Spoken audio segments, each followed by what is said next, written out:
Buenos Aires, transmite radiobar.rocks.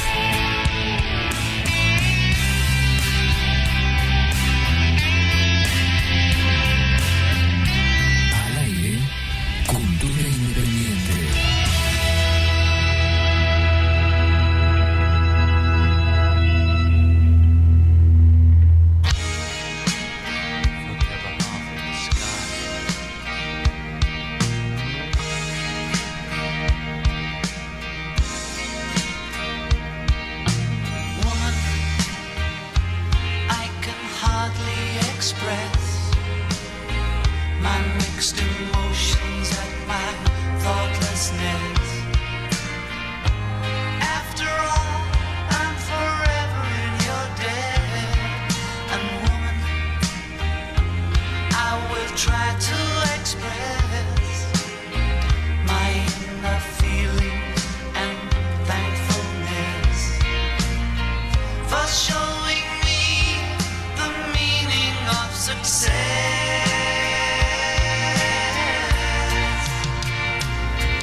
Hola, buenas noches. ¿Cómo le va a toda esa linda gente necesaria? Acá estamos en otro martes de psicopoesía, en este espacio que hemos armado, construido, ideado, para que el psicoanálisis y la poesía se den la mano para llegar a una palabra abierta. Claro que sí. Inside the man. Please remember my life is in your hands. And woman, hold me close to your heart. Y todos los martes acá en Radio Bar Rocks, www.radiobar.rocks. Y también pueden llamarnos al 011-4783-0222.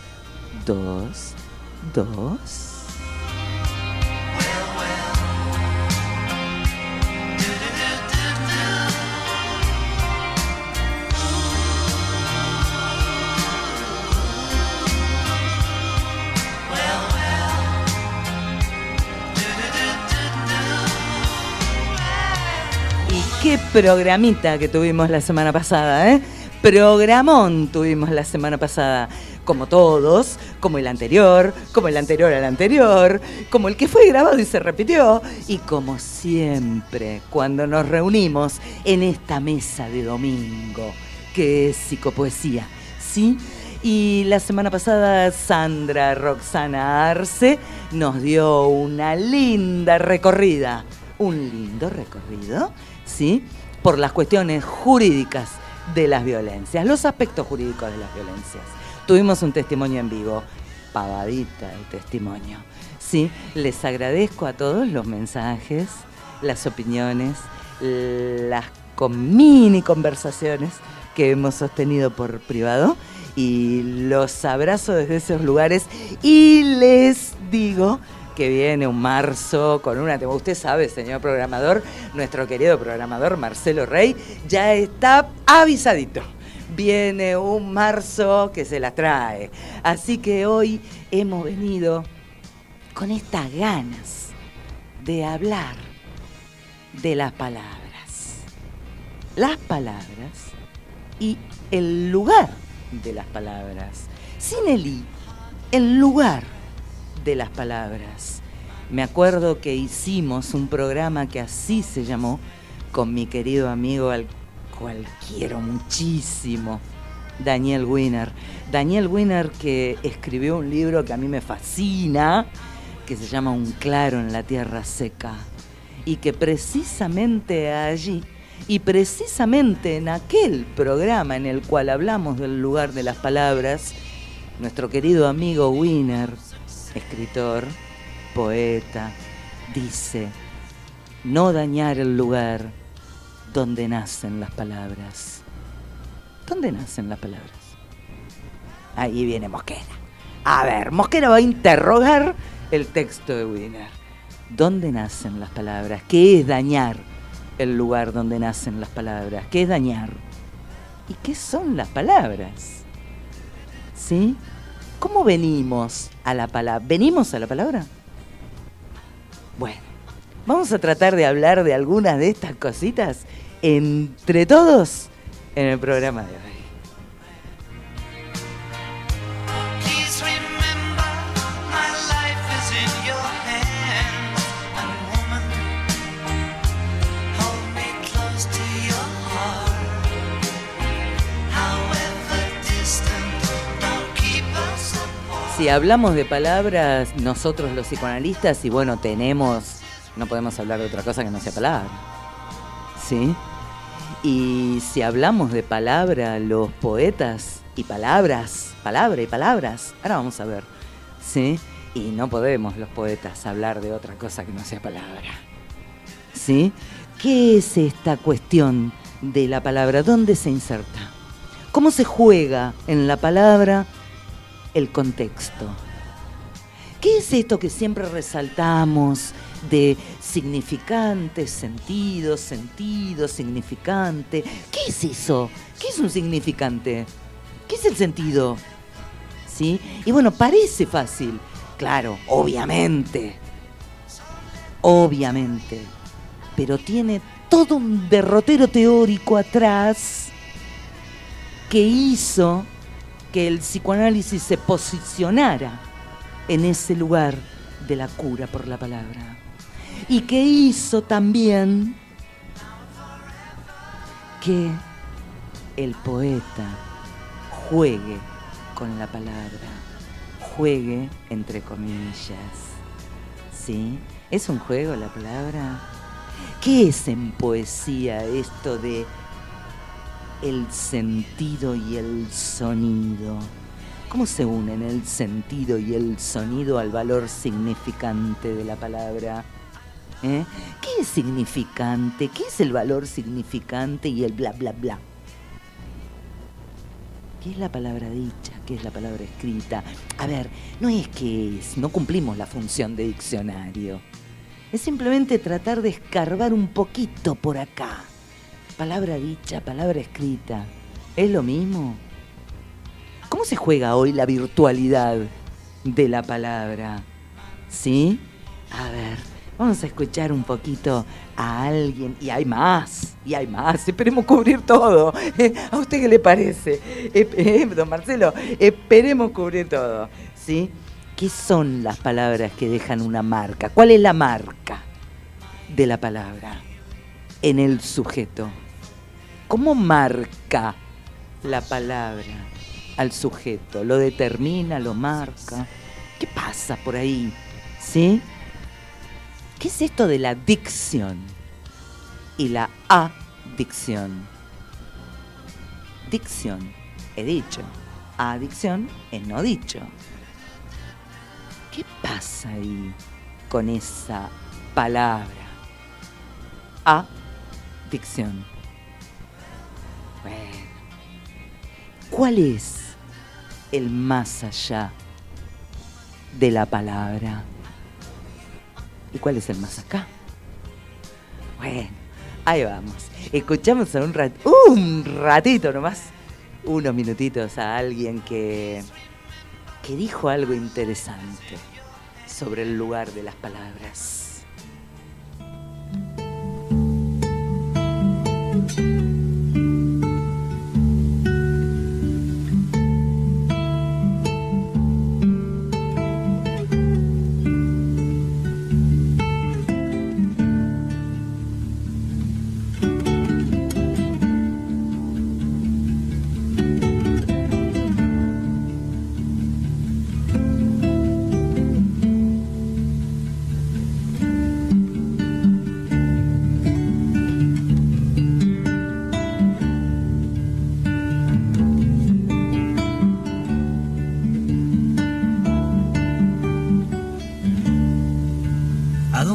Las palabras que no se quedaron, ¿a dónde van las miradas que un día partieron? ¿Acaso flotan eternas como prisioneras de un ventarrón o se acurrucan entre las endijas buscando calor? ¿Acaso ruedan sobre los cristales cual gotas de lluvia que quieren pasar? ¿Acaso nunca vuelven a hacer algo? ¿Acaso se van? ¿Y a dónde van? ¿A dónde van?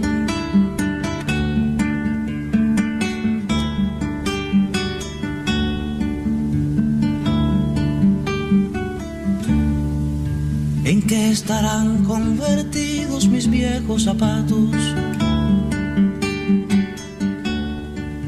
¿A dónde fueron a dar tantas hojas de un árbol? ¿Por dónde están las angustias que desde tus ojos saltaron por mí? ¿A dónde fueron mis palabras sucias de sangre de abril?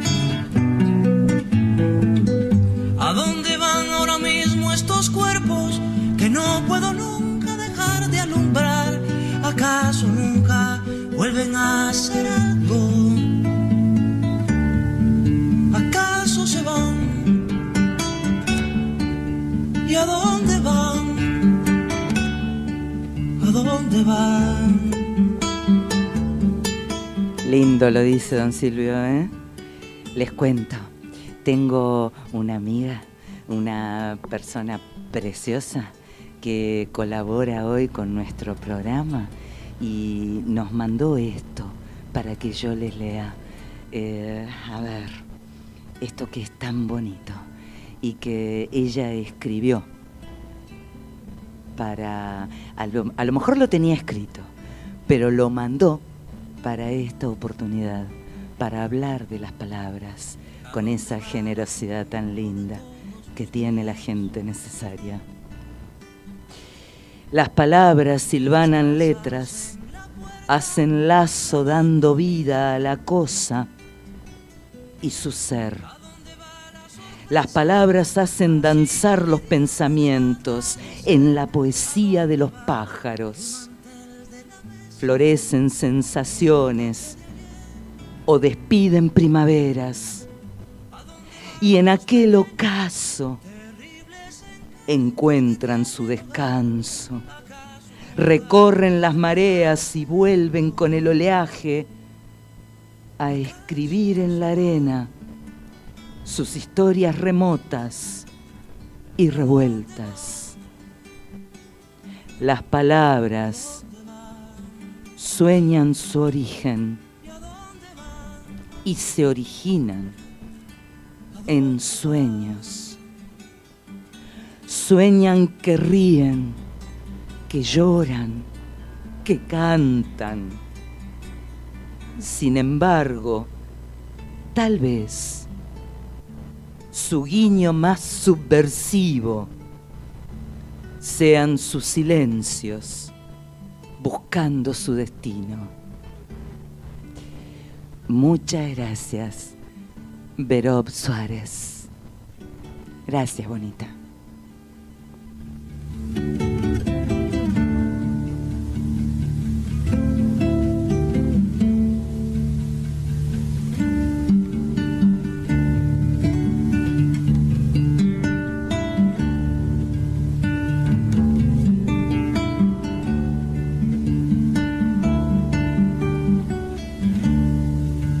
¿A dónde van las palabras que no se quedaron?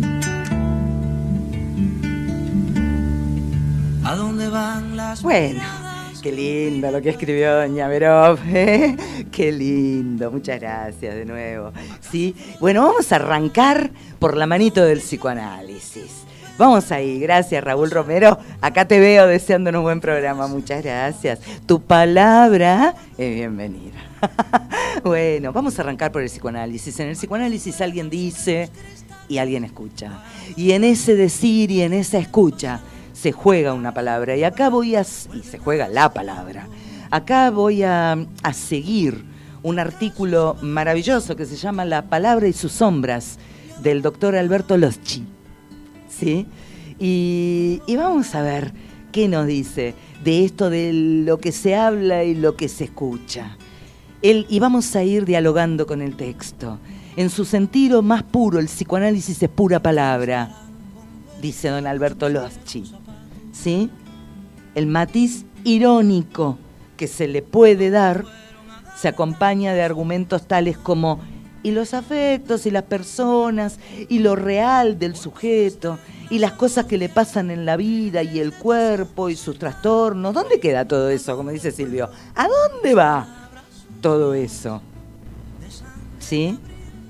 Y acá nos dice el amigo, todas esas cosas nada son sin la palabra.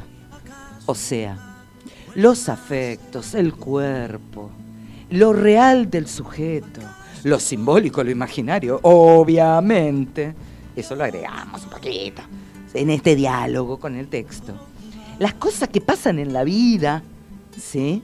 Nada son sin la palabra. Y también es la palabra, la pura palabra, la que crea en la nada los afectos, la persona del sujeto, las cosas que le pasan en la vida, el cuerpo y los trastornos. ¿Y qué es la palabra? El otro día leía un posteo que hizo también una querida mía, ¿sí? La licenciada doctora, creo, ¿sí? Elena Beatriz Viso, y hablaba de una anécdota, ¿sí? De la clínica, de un paciente que vuelve después de un tiempo con los mismos dichos y ella se preguntaba dónde quedaban los dichos, ¿no? Y le gustaba ponerse a ahondar en eso. ¿Dónde quedaban los dichos que se habían dicho hace un tiempo? Que después el paciente deja de venir, bueno, qué sé yo, y los dice de nuevo. ¿Dónde quedan? Hay una memoria ahí, analítica. ¿Se juega ahí la memoria del analista? Y ella planteaba precisamente esto, y se lo agradezco porque me encantó el tema, hablar un poco del deseo del analista hablamos, de un montón de cosas del analista hablamos, de cómo se juega esto y cómo se juega lo otro, que la contratransferencia, que la transferencia, que esto, que lo otro, que el deseo fundamentalmente del analista. Hablemos un poco de la memoria del analista.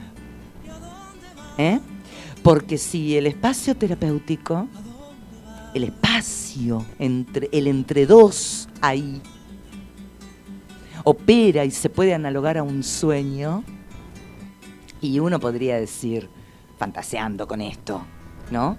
Que después arma un relato, el analista, que no es más que muy parecido al relato del sueño. ¿Qué hacía Freud con estas cosas? Que se tomaba horas para escribir un montón de cosas. Y bueno, apostaba tal vez, digo yo, si no corríjanme, a una literalidad. Y yo apuesto a esa literalidad también. Después de esa literalidad, uno puede hacer el relato. ¿Sí? Cuando nosotros vemos los primeros historiales sobre la histeria. Ah, bueno. Y cuando vemos eso, 1915, corríjanme si me equivoco, ¿sí? Cuando vemos eso, vemos un relato. Vemos el relato de Elizabeth, vemos el relato de Ana, Anita O, ¿sí? Así llamada para la historia del psicoanálisis, le tenemos que agradecer muchísimo a Anita. Porque Freud venía de esta cuestión de, la sugestión, como dicen algunos, como dice también acá el doctor Loschi. La sugestión, bueno, no sé si me gusta tanto esa palabra. La técnica de la mano en la frente, la técnica de la hipnosis, sí. Venía de ir probando todo eso y venía acá con Breuer haciendo una suerte de por dónde nos metemos.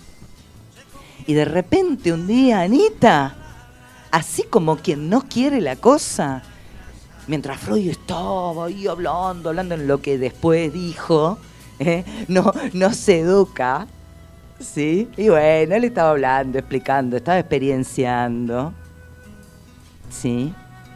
Y Anita le dijo, doctor, déjeme hablar. No sé si se lo dijo con este tono. A mí me suena en este tono. ¿Sí? ¿Y qué apareció allí? La regla fundamental. Gracias, Anita. La regla fundamental, la asociación libre. Hable, diga lo que quiera. Cuénteme. Después vemos cómo limpiamos la maleza. Vemos qué es esto que yo decía antes, ¿no? La palabra con algún sentido y el bla, bla, bla. El más allá de la palabra y el más acá. Y después vemos qué hay ahí adentro de lo que se dijo y ahí afuera de lo que se dijo. En una suerte de banda de Moebius que va y viene del adentro al afuera. ¿Sí? Y veremos qué está pasando ahí. Pero la regla fundamental se enuncia de entrada. Hable y diga lo que quiera. Porque él, el paciente, es el que sabe lo que va a decir. Nosotros no. Y ahí se juega otra cuestión que tiene que ver también con la palabra. El saber. ¿Quién sabe lo que se dice ahí? ¿El analista? No. Bueno, esto ya lo hemos dicho y se ha leído y se ha dicho 400 millones de veces. Bueno, 400 millones una. ¿Sí? El analista no sabe nada. No tiene saber, tiene adjudicado un saber, porque el paciente necesita adjudicarle un saber. Y está muy bien. Lo que tampoco sabe es que él sí sabe lo que le pasa. Y cree que no lo sabe. En ese saber también se juegan las palabras. ¿Y qué es esto de significante, significado? En una época en la cual los significados, los sentidos están tan a full, oh, tan hoguera, ¿eh? Que decimos una cosa y se interpreta 4 millones de cosas de formas distintas. Bueno, el significante limpito de todo sentido lo agarró Lacan, que ya lo dijimos 20.000 veces acá, y en muchos lados se dijo, en todos lados se dijo, ¿sí? Y dijo, no, Saussure, acá vamos a invertir, le vamos a dar valor significante arriba de tu ecuación y al significado abajo. ¿Por qué hace esto Lacan? Porque el significante purito, la palabra purita, la palabra sin ningún tipo de sentido, de mezclas y de cosas. Estoy simplificando para que todos sepamos lo que pensamos todos, ¿no? A ver, esa palabra, ese significante, esa palabra desnudita de sentido, es hasta convencional en el lenguaje, ¿sí? Dice mesa. Es mesa. Ahora, ¿qué significa mesa acá, allá y en el otro lado? ¿Y qué significa mesa en un lugar particular, al interior de una familia? ¿Qué dispara? ¿Qué tiene? ¿Qué recuerdo trae? ¿Por qué se olvida? ¿Por qué se sueña? Bueno, todo eso es particularísimo. Entonces hay un juego ahí entre lo general y lo particular. Hay un juego en donde lo general y lo particular se entrecruzan y está muy bien que sea así. ¿A dónde vamos nosotros? ¿A lo general, a lo particular o al entrecruzamiento? Y bueno, tendríamos que ir al entrecruzamiento, digo yo. Digo, ¿sí? Me parece, ¿sí? Y entonces, en esa selva, en esa maleza que es el bla, bla, bla, y que cuenta vos, y que cuenta el otro, y que cuenta el... ¿Cómo juega ahí la escucha del analista, la palabra del analista? Viene el paciente y dice, hola, ¿cómo te va, Gra? Sí. ¿Cómo le va, licenciada? ¿Cómo le va, licenciado? Ayer comí puchero. ¿Y qué contesta el licenciado y la licenciada? Ah, mira, yo también. ¿Y qué le pusiste? ¿Y qué le dejaste de poner? No. Eso marca que no podemos entrar en una conversación que tiene que ver con un encuentro entre otro y otro, los dos con la O chiquita, ¿sí? Porque eso no sirve para nada, eso es entrar en un bla bla bla, o sea, en una palabra vacía. Ahí hay unos desarrollos de Nacio excelentes sobre la palabra plena y la palabra vacía. La palabra plena produce un sentido. Vamos pues, tiramos la línea, como dicen los pescadores, dicen así los pescadores, Marcelo, tiramos la línea, y vamos a buscar el sentido de lo que trajo. Del puchero, si ustedes quieren. Sí, también, bueno, bárbaro. Vamos a buscar el sentido. Si lo hay, lo agarramos.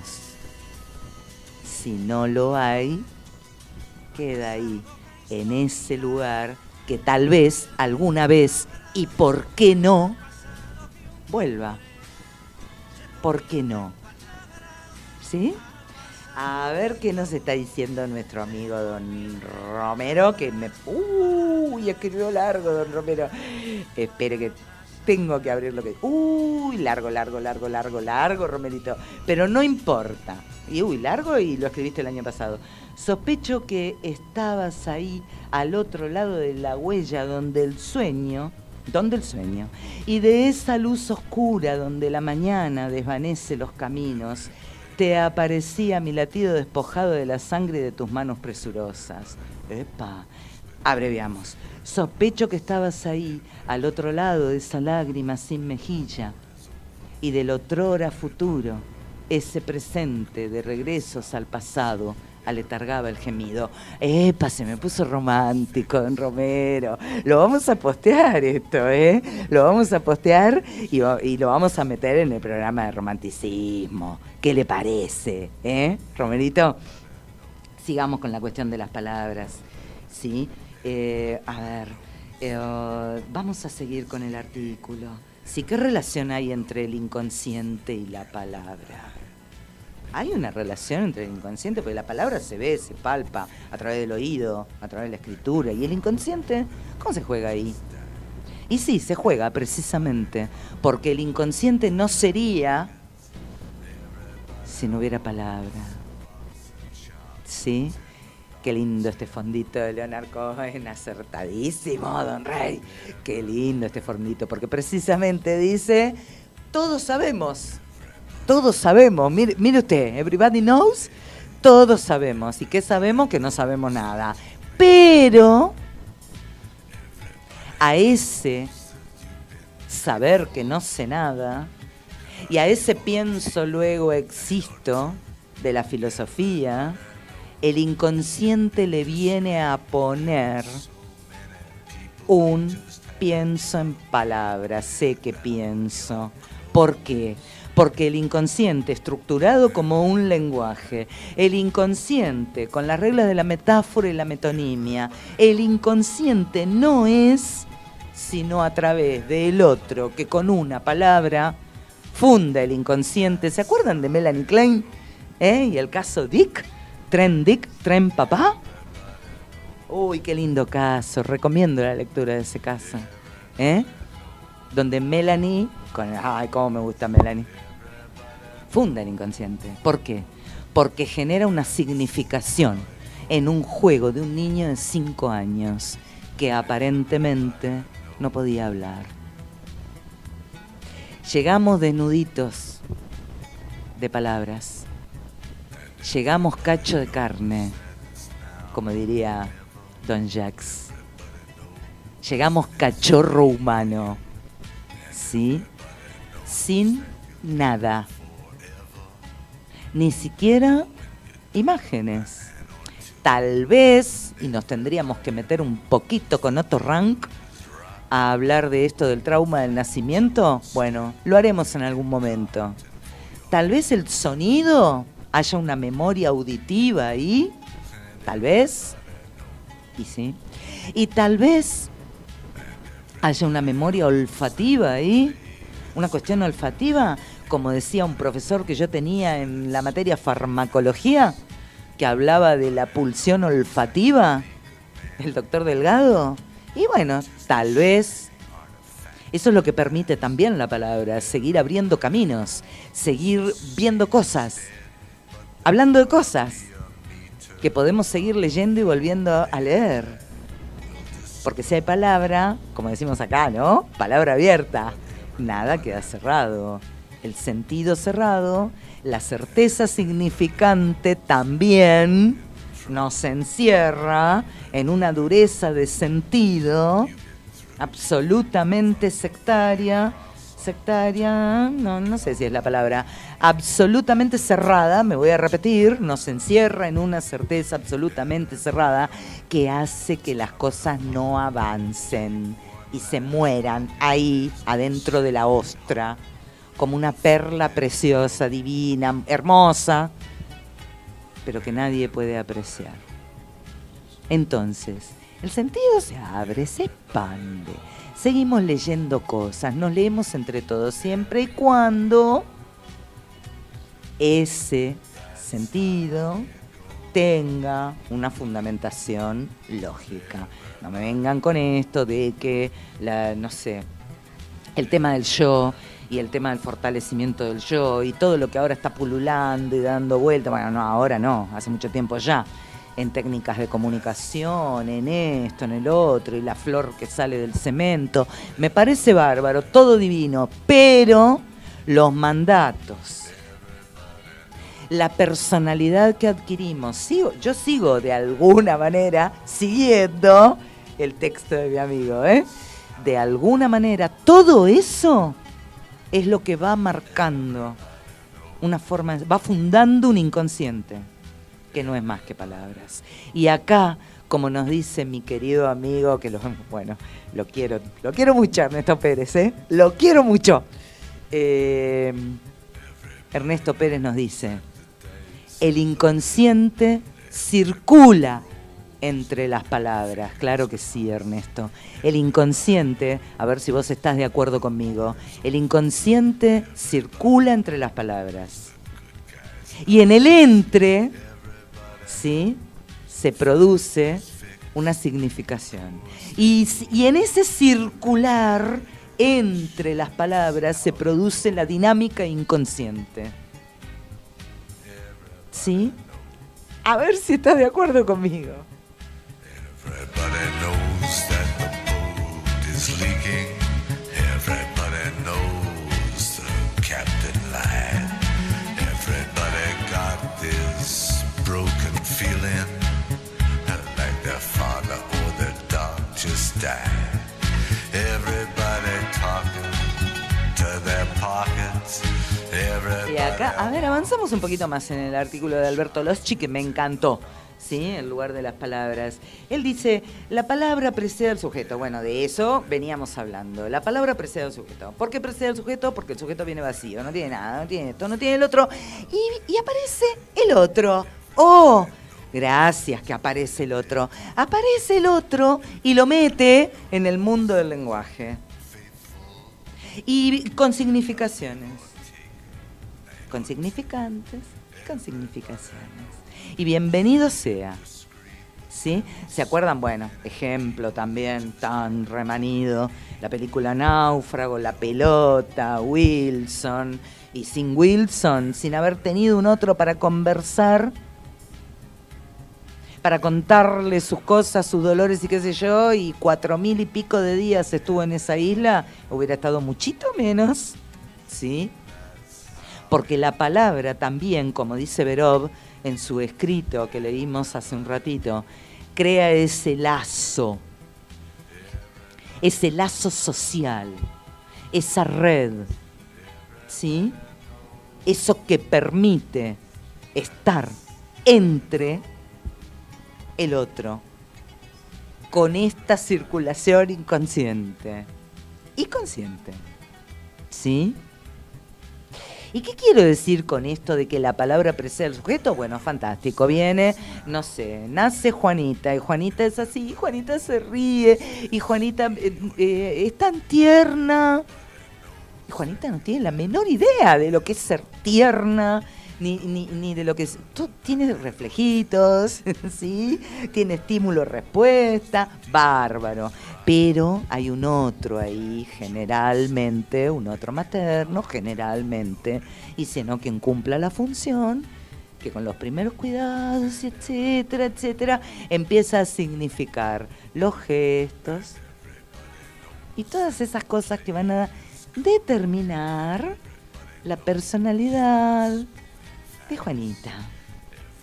Y bienvenido sea que es así, y bienvenido sea que está el otro.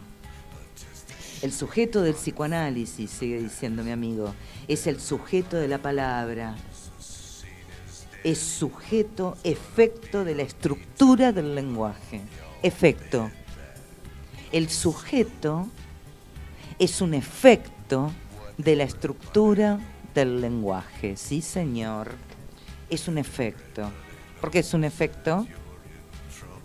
Sí. Porque de algo que fue causa, surgió como sujeto. Y después, como sujeto barrado por la castración. No como sujeto solito ahí, libre en los campos del Señor. Uy, qué película esa. ¿Sí? Y el otro día también hablamos de unas películas maravillosas. Esto de Cuéntame tu vida, que tiene tanto que ver, ahí hablábamos con don Orlando Berlet Valdés. ¿Sí? Esto que tiene tanto que ver con, bueno, hablábamos en público poniendo la película, ¿sí? Que tiene tanto que ver con contar. Y contar tiene que ver con una narrativa. Todos tenemos una narrativa, todos tenemos una historia, todos somos una historia desde antes de nacer. Y eso se construye, se arma, se hace lazo y se fortifica también, digo yo, con palabras, a través de las palabras. ¿Sí? Palabra escrita, palabra dicha, palabra que es signo. ¿Sí? Palabra que es voz. Voz con Z. ¿Sí? Y palabra que es mirada. ¿Por qué vino Lacan con esto de la voz como pulsión invocante? ¿Quién invoca? ¿Hay una invocación a ser sujeto? Sí. Y el sujeto por su parte invoca ¿a quién? Y bueno, lo hablamos con Ernesto precisamente. Al padre, a la figura al padre con mayúsculas. A la figura del padre. Ahí dirige la pregunta, que nunca, por suerte, se va a cerrar. Siempre va a haber una pregunta. ¡Qué suerte! ¿Y cómo es esto del síntoma? ¿El síntoma es una palabra? Sí. El síntoma es la palabra de un órgano que está metaforizando, a su vez, una otra palabra que está queriendo decir. Nacio tiene un libro maravilloso que también recomiendo, que se llama Los gritos del cuerpo. Cuando el cuerpo, ya lo recomendé acá, pero lo recomiendo de nuevo. Cuando el cuerpo grita a través de un síntoma, cuando un órgano se manifiesta a través de un síntoma, vamos a buscar ahí la abrochadura de la palabra. ¿Qué palabra está queriendo decir ese órgano? Esa sensación, ese síntoma, ese trastorno, ese, síndrome. ¿Qué están queriendo decir? ¿Qué viene a jugar ahí? Como diría un profesor que yo tuve, Luis Vicente Migueles, en un libro maravilloso que también recomiendo, que se llama Jugar la palabra. ¿Qué se juega ahí cuando uno juega la palabra a través del síntoma? ¿Está respondiendo el órgano? ¿Está denunciando el órgano? ¿Está hablando el órgano? ¿Está diciendo el órgano lo que la boca no puede decir porque cree que no sabe? Sí. Brillete repose en la vitrina, que se dé a cada hijo una flor y una bala, que se sepa. Seguimos al amigo del texto. El síntoma es aquello con lo que el sujeto no puede. Es el tropiezo, el sufrimiento. Es aquello con lo que el sujeto se encuentra y contra lo que carece de recursos. ¿Sí? Bien, ¿carece de recursos? Eso estaría para ampliarlo un poquito.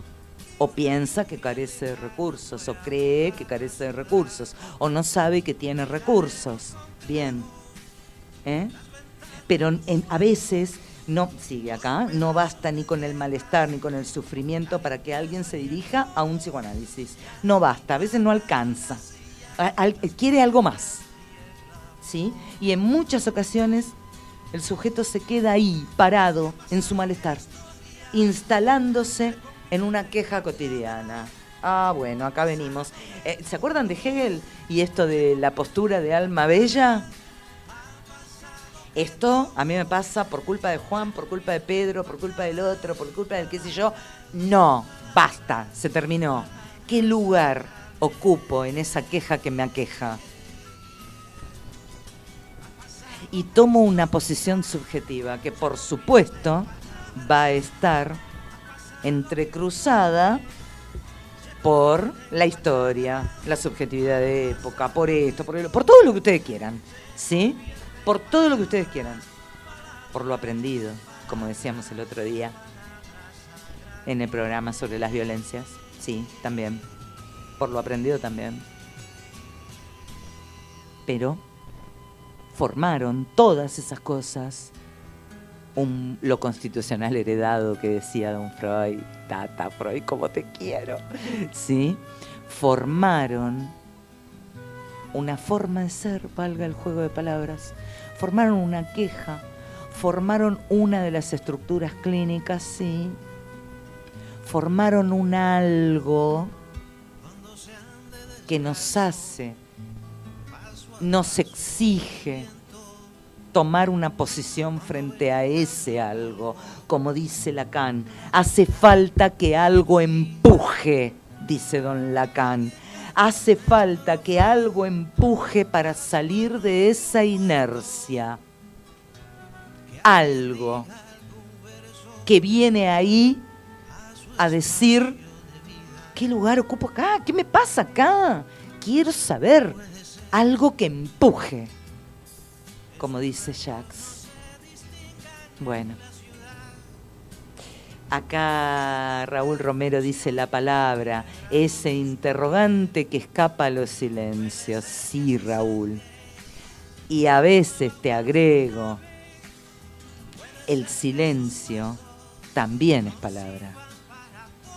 Y se puede escuchar en el silencio. ¿Te acordás? A ver usted, Marcelo Rey, ¿se acuerda de aquella canción de Carpenters, de cuando yo no había nacido, que se llamaba Los sonidos del silencio? ¿Se acuerda? Bueno, usted había nacido, yo no. A mí me lo contó usted. Bueno, los sonidos del silencio. Nada más interesante que hablar de los sonidos del silencio, que significan tanto. Y acá nos dice Sara Gogi, o Gogi, espero haber pronunciado bien. La palabra dicha trae alivio. Sara, perdón, resalta Sara. Sara Gogi. Sí, Sara. La palabra dicha trae alivio. Sí. Alivio. Alivio ahí.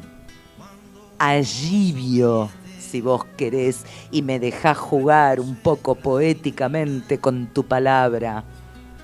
Allí, alí, donde vio, se produjo una descarga, se produjo una paz, se produjo una tranquilidad, se produjo un alivio. Sí, Sara, un alivio que el otro tiene que rescatar, el otro que escucha tiene que rescatar, tiene que saber agarrar en el momento oportuno. Con esto que decía antes, ¿tiramos la tanza? Bueno, tiramos la tanza. Y hay que esperar, y esperar, y esperar. Pero en el transcurso, y esto lo decía Tata Freud, ¿sí? En otras palabras, obviamente, no en las palabras descuajeringadas como yo las digo, Don Tata Freud hablaba de ese alivio. Claro que sí.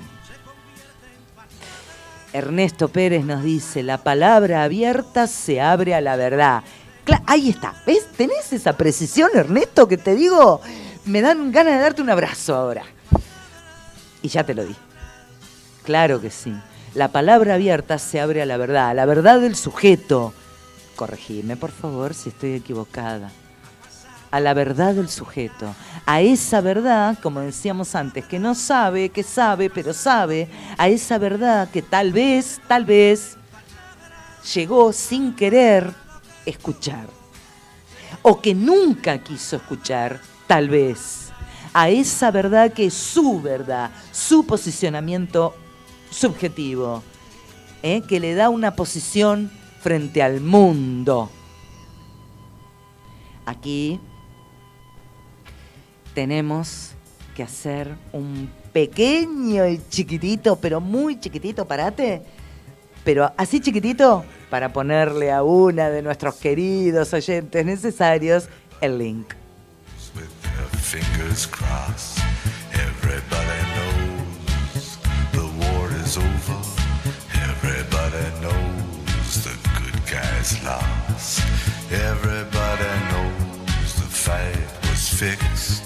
The poor stay poor, the rich get. Volvimos al novillo. Espero que te puedas conectar y que puedas escuchar estas cosas que estamos diciendo, que son ni más ni menos que aperturas.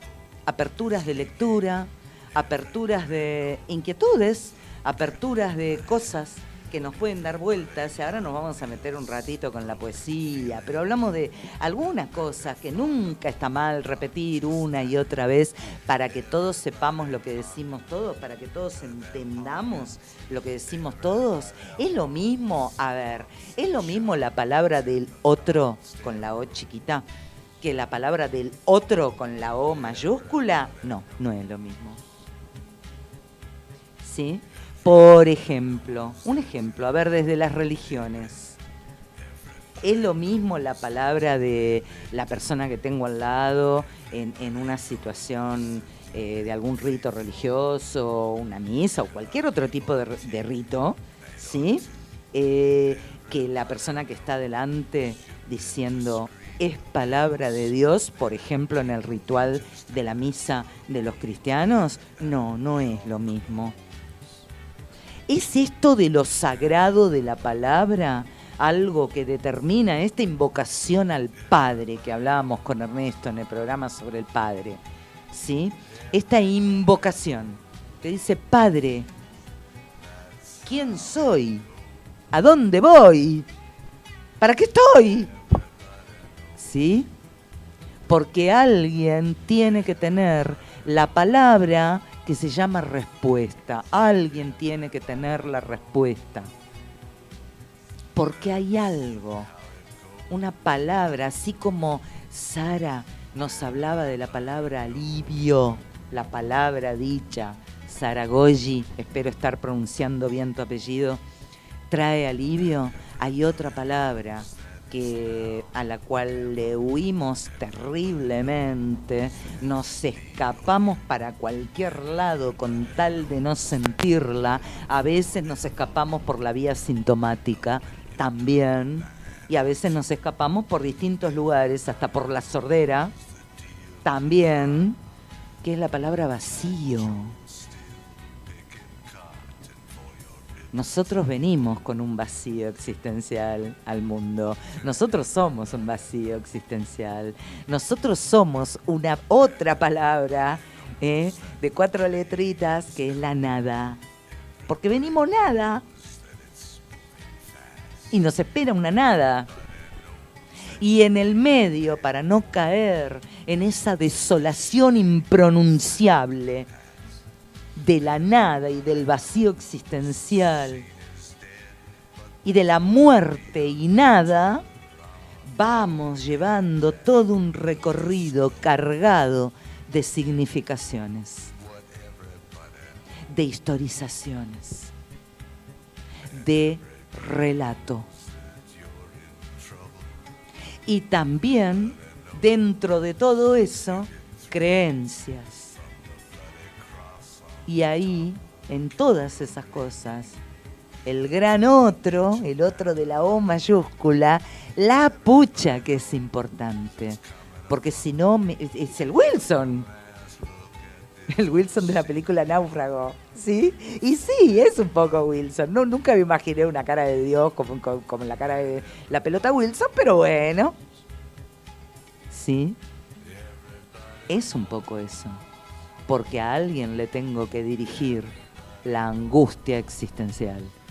A alguien le tengo que decir, como dice esa canción, Cáliz, ¿sí? De Ney Mato Grosso, que pasamos en el programa de Ernesto. Padre, aleja de mí este cáliz. ¿Y cuál es este cáliz?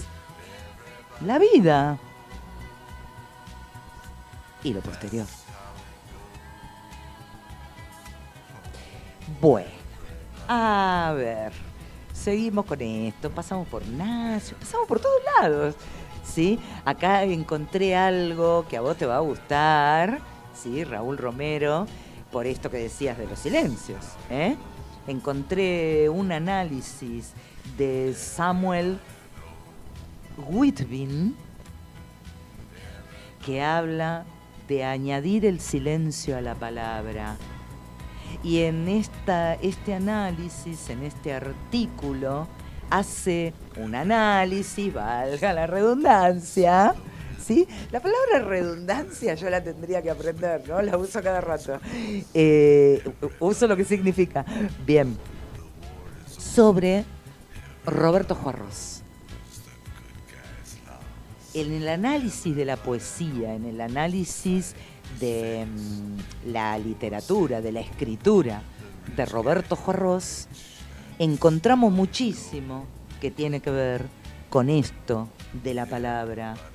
Juarros dice acá, Samuel Whitby, Juarros logra en su poesía formular originalmente una y otra vez las mismas cuestiones en torno a la realidad, el ser y el lenguaje. Si hay alguien, bueno, podemos encontrar un montón. Sí, bueno, Aldo Novillo, no me pidas saludos, que ya te saludé hace un ratito cuando te puse el link. Después escuché el programa completo. Pero bueno, te mandamos un abrazote. ¿Sí?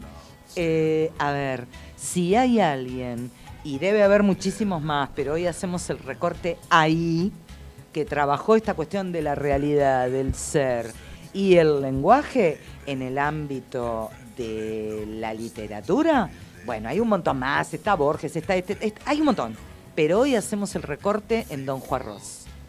Don Roberto Juarros, que dice algo así sobre los silencios, el silencio y lo no idéntico. Dice, el silencio siempre aparece relacionado a la palabra como un aspecto olvidado de esta. No podemos olvidar que el silencio es parte de la palabra. Tal vez está en ese entre que señalaba antes Ernesto Pérez. ¿Qué dice don Juarros? ¿Qué puede escuchar un oído cuando se apoya en otro oído?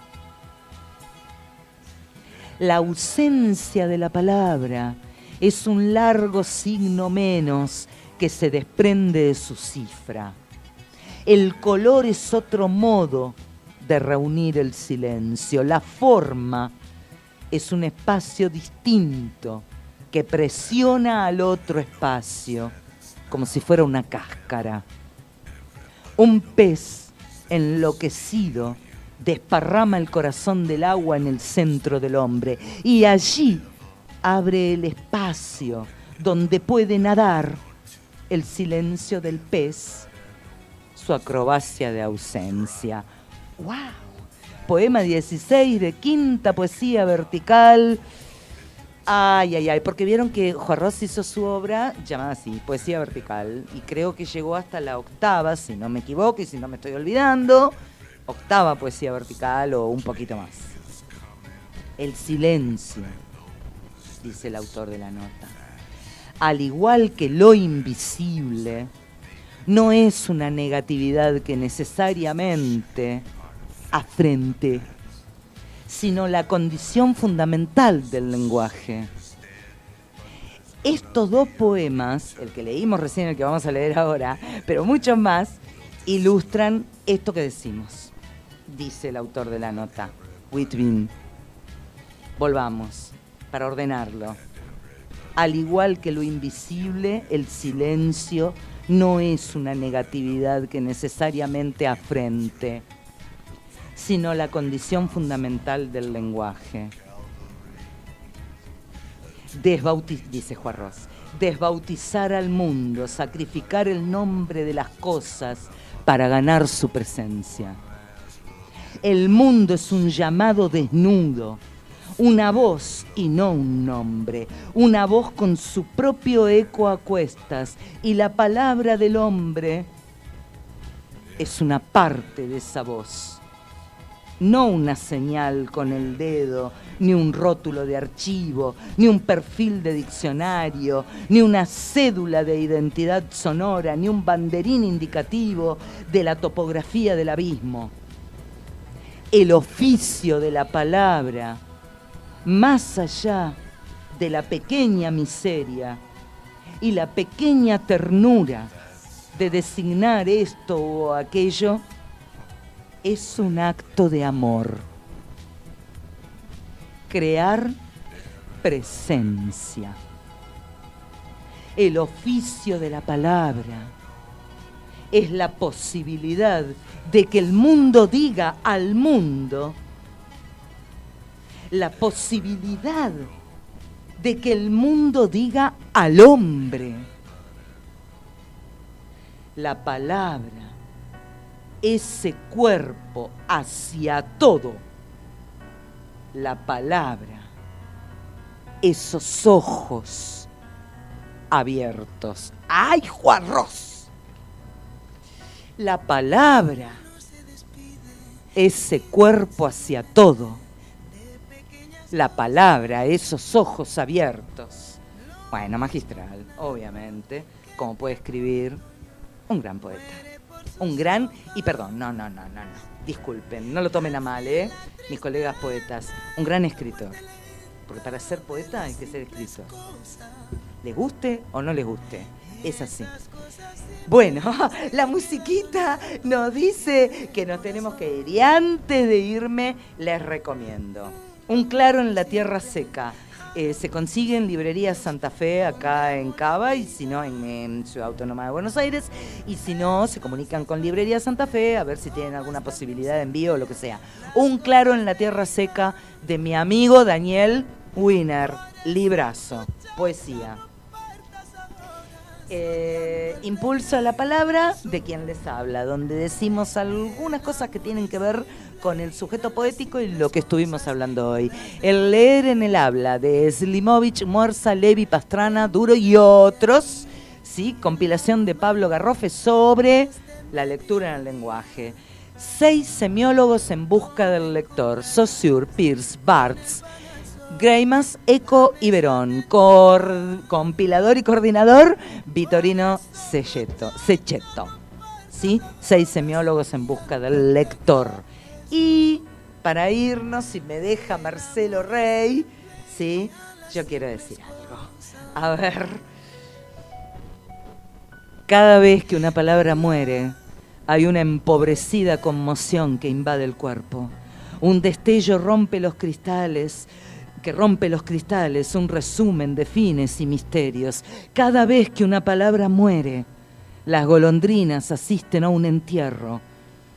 Y entre flores y espadas invisibles se despide con salvas y pañuelos lo que fuera un acento en la memoria que queda diluido entre lamentos. Cada vez que una palabra muere, otra palabra la instala en el recuerdo y se siente temblar sobre la tarde una luz que se duerme sobre el pecho. Esto lo sacamos de Otredades, librito de ¿Quién les habla? Bueno, a ver, no vamos. Nos quedó de todo, como siempre, de todo dentro del tintero. Más Juarros, más psicoanálisis, más comentarios sobre estos libros que recomendé. Tratamos de hacer lo posible en este acotadito tiempo y con el estilo de psicopoesía que se tiene que mantener, música, lenguaje descontracturado, un ir y venir entre nosotros, así, tranquilo, en esta mesa de domingo, de la cual, como digo todos los martes, y a veces me olvido de decirlo, pero ustedes ya lo saben, nos vamos para volver, desalojamos para alojar, porque en ese interjuego y en ese juego de desalojar para alojar, yo sostengo y estoy plenamente convencida de que está la ganancia y de que la vida allí es una ganancia. Nos vamos para volver, como todos los martes, con las palabras de Tejada Gómez en la vocecita de Wicca. Los quiero mucho, los abrazo, los espero el martes con un programazo que ni les cuento, les voy a dar una sorpresa y les va a gustar. Acá estoy viendo conectado por ahí a quien va a estar con nosotros, ¿sí? El martes próximo. Muchas gracias, linda y querida gente necesaria. Hasta psicopoesía, siempre. Sensiblemente de pequeñas cosas, lo mismo que un árbol que en tiempo de otoño muere por sus hojas. Al fin la tristeza es la muerte lenta de las simples cosas.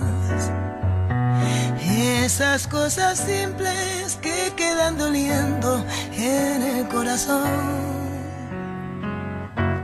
Uno vuelve siempre a los viejos sitios donde amó la vida.